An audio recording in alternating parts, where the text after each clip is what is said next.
Hello viewers, in this video we'll see cash flow statement. This is the format of cash flow statement as per accounting standard 3, and we saw this format in detail in our previous video. Okay, those who didn't watch that video, then it will be easy for you to do this problem. Okay, and now we'll see one problem. The following are the balance sheet of S Limited as on 31/12/95 and 31/12/96. Okay, the balance sheet for 2 years was given. Okay, and additional information was given, that is machinery purchase rupees 15,000, dividend paid rupees 11,000, provision for tax paid rupees 16,500. Okay, this is the 3 additional information, and we have to incorporate this 3 information in the problem. Okay, so we'll start doing the problem now. First we'll do this machinery account, because we in additional information we have the information regarding this machinery purchase. So first we'll prepare the working notes, that is machinery account. See, machinery is a asset and asset is a debit balance. So we'll write the opening balance in the debit side and closing balance in the credit side. Okay, 75,000 we'll write to balance brought down in the debit, and 85,500 we can write it in the credit side. Since machinery is an asset, it is a debit balance. Okay, this is the opening balance and this is closing balance. And next in information we have machinery purchase rupees 15,000, this to be returned in the debit side. The journal for this machinery purchase is machinery account debtor to bank. So in machinery account we'll write it in the debit side to bank. Okay, 15,000.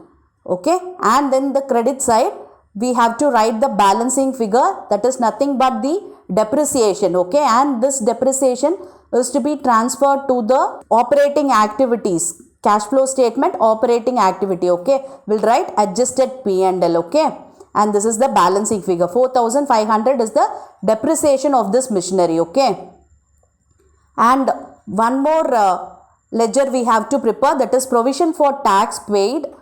Okay, see, the opening balance of provision is 15,000 and closing balance is 17,500, and tax paid is 16,500. Okay, we'll start doing this provision for taxation account.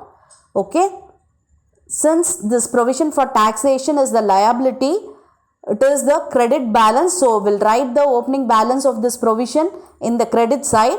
See, opening balance 15,000 and closing balance 17,500, that is to be returned in the debit side. Okay, and this tax paid, the journal for this tax payment is tax account debtor to bank. So in the debit side we'll write bank, that is tax payment 16,500. Okay, and the balancing figure is the current year provision of this taxation. Okay, and this to be returned in the cash flow statement operating activities. Okay, yes, 19,000. Okay, this is the balancing figure.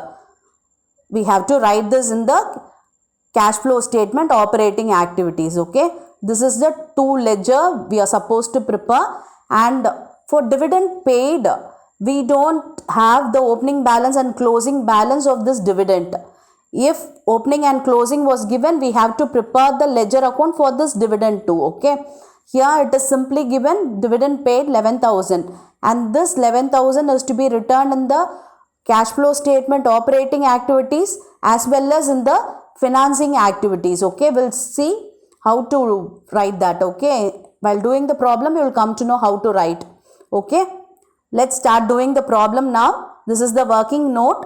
Okay, and this purchase is to be returned in the investing activity. 15,000 purchase of machinery is to be returned in the investing activity.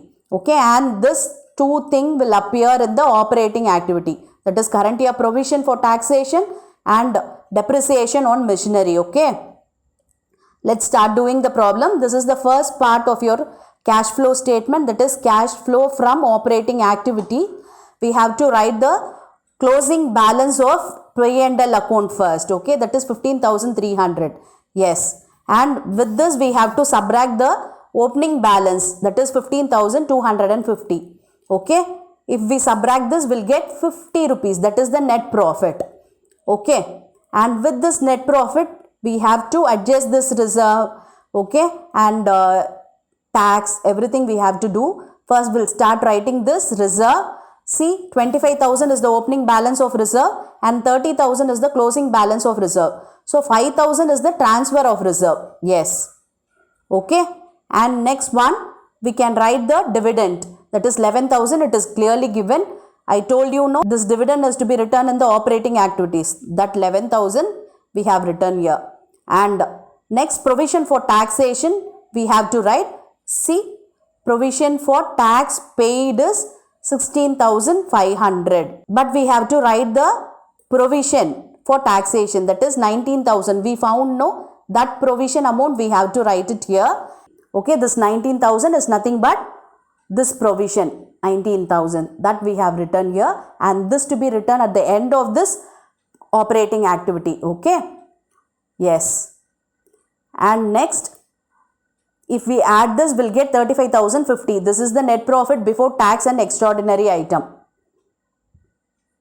And now we have to adjust the non-operating expenses, that is depreciation. Depreciation on machinery we found, no, that 4,500. See, by preparing this machinery account, we got this depreciation of 4,500. This to be written here. Okay, and next, see, in building account, we have 1 lakh in the opening balance and in the closing balance, it is 95,000. So, this 5,000 is the depreciation on building. Okay. Yes, 5,000 depreciation on building. We finished writing all the non-operating expenses. Now, we can add this. Okay. And we don't have any operating income. So, we can stop up to this. And we have to now ascertain the changes in the working capital. See, in working capital, we have to check the current assets and current liability. In the liability side, we have creditors, and in the asset side, we have stock and debtors. Okay, both stock and debtors decreases. See, stock is 50,000 and in the closing it is 37,000. Debtors is 40,000 in the opening and in closing 31,100. Okay, so both the current assets, that is stock and debtor, decreases. So we have to add this decrease in the current assets. We have to add. Okay, first I have written the debtors, that is 40,000 minus 31,100 will get 8,900. And similarly stock, 50,000 minus 37,000, it is 13,000. Okay, now we have to add this. Then we have to see what happens to this creditors. The opening balance of creditors is 75,000 and closing balance is 67,600. The liability decreases. Okay, current liability decreases means we have to subtract. Okay, 75,000 minus 67,600 will get 7,400. Okay, if we add this and subtract this, we'll get cash from operation, that is 59,050. Okay, and in this 59,050, we have to subtract the income tax paid, that is 16,500. We have to subtract it from this. Okay, yes, I have written it here. If we subtract this, we'll get net cash from operating activity, that is 42,550. Okay, we completed the first part of your cash flow statement. Okay, cash flow from operating activity we got, that is 42,550. Okay, we'll move on to the second part, that is cash flow from investing activity. Here we have to start with the sale, but in fixed asset, see, building we don't have sale, and in machinery also we don't have sale because we have purchase in machinery. Okay, and in investment also we don't have sale. Again, investment also purchased. Okay, so for sales we have to put nil, and with that we have to subtract the purchase of machinery. Okay, building we have only the depreciation, it is not sale. Okay, Okay, purchase of machinery is 15,000. It is clearly given in the problem that I have written it here. And investment also purchase, because opening balance is nil and at the end we have 2,500.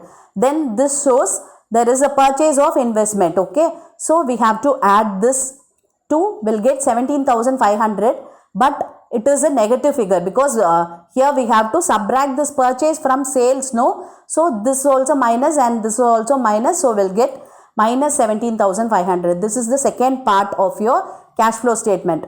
That is net cash from investing activity is minus 17,500. And we came to the last part, that is financing activity we have to do. Now we have to see the liability side, that is share capital will come here and bank loan. Okay. See, in share capital we have 1 lakh in the opening and in closing it is 1,25,000. So there is issue of shares. Okay, further issue of shares is 25,000. Okay, and bank loan 35,000 is there and in the closing it is nil. So the repayment of bank loan here. Okay, repayment is 35,000. We have dividend paid also here, no? So we have to write that dividend payment, that is 11,000. So that also we have to subtract it here. Okay, 11,000. So this one is positive, this is negative and this 2 is also negative. So 35 plus 11 is 46. 25 minus 46 will get 21,000. That is minus 21,000. Okay, and this is the third part of your cash flow statement. Okay, and now we have to find whether there is an increase or decrease in the cash and cash equivalent. We have to add this 3. Okay, this is positive figure and this 2 is negative. Okay, if we do the calculation, we'll get 4,050. That is the net increase, because we'll get in positive figure, no? So net increase. If it is in negative figure, we have to say net decrease in cash and cash equivalent. Okay, and with this we have to add the opening balance of your cash and cash equivalent. See, in the opening we have cash 250 and bank we don't have anything. So 250 is the opening balance of cash and cash equivalent. Yes, I have written. If we add this, we'll supposed to get the closing balance of cash and cash equivalent. See, in the closing cash is 300 and bank is 4,000. Together it is 4,300. If we add this, we'll get 4,300. Okay, we got the same answer here. Okay, I hope now you can able to calculate this cash flow statement with as many adjustments, right? And I have given you a similar kind of problem for you to practice. You just work out this problem and comment the answer. Thank you for your patient listening.